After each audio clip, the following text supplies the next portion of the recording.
இன்னைக்கு வந்து நம்ம எப்படி ஸ்கேட்டிங் ஷூ 60 செகண்டில் கற்றுக்கலாம் வாங்க போகலாம். ஃபஸ்ட்டு வந்து நீங்கள் நிற்கிறதுக்கு கற்றுக்குங்க. செகண்ட் ஸ்டெப் வந்து லைட்டாக மூவ் பண்ணிக்கோங்க.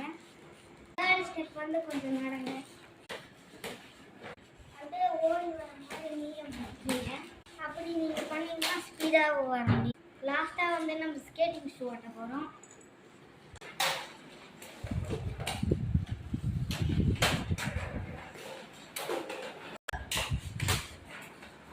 அவ்வளோதான், நம்ம ஸ்கேட்டிங் ஷூ கற்றுக்கணும். லாஸ்ட்டாக பாருங்கள் நான் எப்படி ஓட்டுறேன், நீங்களும் ட்ரை பண்ணி பாருங்கள்.